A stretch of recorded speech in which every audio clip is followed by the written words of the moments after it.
¿Hacia dónde va la política antidrogas del gobierno de Gustavo Petro tras 3 años de mandato? Aquí le contamos los detalles. A 3 años de haber llegado al poder, Gustavo Petro prometió romper con la guerra contra las drogas y adoptar un enfoque centrado en salud pública, justicia social y desarrollo rural. Incluso en la ONU declaró que esa guerra ha fracasado, pero en la práctica los avances son mínimos. Entre febrero y junio de 2024 solo se erradicaron 2.183 hectáreas de coca, un 65% menos que en el mismo periodo del 2023. Y mientras tanto, los cultivos ilícitos siguen creciendo en regiones como Nariño, el Catatumbo y Cauca. Durante su gobierno se han incautado más de 1.100 toneladas de cocaína, pero en el Programa Nacional de Sustitución sigue estancado. Más de 99.000 familias aún siguen esperando apoyo estatal. Petro ha impulsado propuestas como la Ley de Utilidad Pública, que busca reducir penas a mujeres cabeza de hogar en delitos de microtráfico, pero su aplicación ha sido limitada.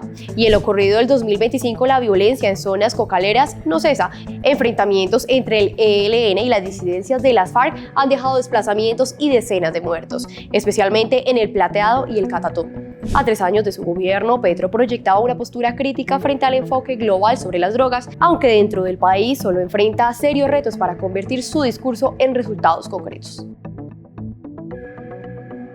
El presidente Gustavo Petro cumplió su 3er año de gobierno y hay muchas preguntas sobre cómo le ha ido en materia de seguridad. A propósito de esto, el Ministerio de Defensa entregó un balance detallado de los resultados en esta materia. De acuerdo con la información de la cartera de defensa, se observa un incremento en homicidios intencionales, secuestros y atentados contra infraestructura, mientras que las masacres y los delitos sexuales y la incautación de marihuana presentaron una reducción. Durante estos 3 años, la Policía Nacional ha realizado 582.256 capturas por la comisión de diversos delitos en todo el territorio nacional. Según el informe del gobierno, se ha incrementado el pie de fuerza con la incorporación de 26.921 nuevos efectivos entre militares y policías, lo que representa un aumento del 7%. El reporte presentado por el ministro da cuenta de las incautaciones de cocaína, heroína y pasta a base de coca, las cuales crecieron un 64%, 40% y 46% respectivamente.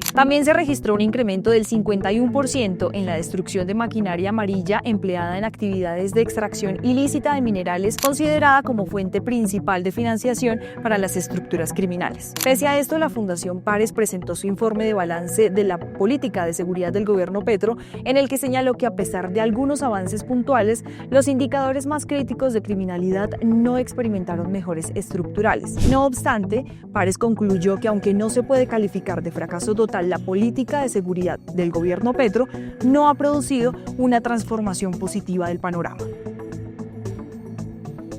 A un año de terminar su mandato, Gustavo Petro deja un comercio exterior lleno de contrastes. En 2022 asumió el poder en medio de la recuperación de la pospandemia, prometiendo diversificar exportaciones y reducir la dependencia de los hidrocarburos, apostando por la agroindustria, las energías limpias y las economías populares. Entre 2022 y 2024, las exportaciones de los servicios crecieron en 22.5%, impulsadas por el transporte, mostrando un 45% más, la tecnología un 27% más y los servicios culturales un 47% más. Por otro lado, el TLC con Corea del Sur dejó por primera vez un superávit de $261 millones gracias a flores, café procesado e industria ligera. También se encontraron retrocesos. En 2025, las zonas francas exportaron un 15% menos, mientras las importaciones subieron en un 31%, reduciendo el superávit comercial con la Unión Europea. Las exportaciones cayeron un 24% y la inversión extranjera directa bajó un 16.7%. Esto se suma a factores como tensiones diplomáticas, menor demanda internacional y a la lenta diversificación productiva que ha limitado el impacto real de las políticas. Por ahora, el saldo comercial sigue siendo deficitario y la dependencia minera persiste. La gran pregunta es, ¿logrará Colombia consolidar un comercio exterior competitivo antes del final del mandato de Petro?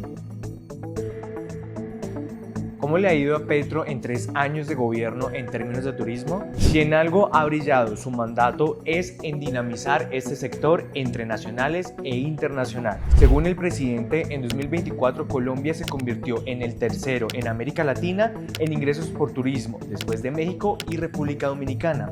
Además, el país recibió 6.7 millones de visitantes internacionales en este año, un 12% más de lo proyectado, una cifra sin precedentes. Por otro lado, dentro del plan de democratizar las riquezas, Paula Cortés Calle, presidenta de ANATO, dejó claro cómo la industria del turismo es hoy el segundo renglón en la economía nacional, casi alcanzando al carbón, el petróleo y el café.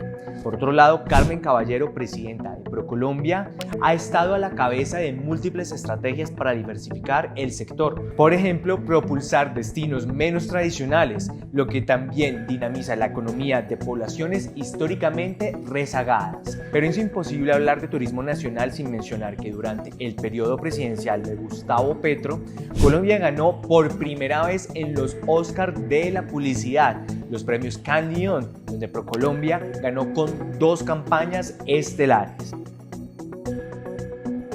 A un año de la salida de Gustavo Petro de la presidencia de la República, analizamos cuáles han sido las promesas y los avances en materia económica en estos 3 años de gobierno. Un tema clave en materia económica que consiguió el primer presidente de izquierda tiene que ver con la aprobación de la reforma laboral. El Congreso también le aprobó la reforma pensional que espera el pronunciamiento final de la Corte Constitucional, así como una reforma tributaria que impuso impuestos a los ricos y a la clase media. En cuanto a la cifra de empleo, el número de ocupados tuvo un incremento del 7.1% entre agosto de 2022 y mayo de 2025, pero más de la mitad de los nuevos puestos son informales. Sin embargo, hay que destacar que el crecimiento económico del país ha pasado por diferentes etapas, pero actualmente seguimos por debajo de la región. En los últimos 2 años el crecimiento fue muy bajo.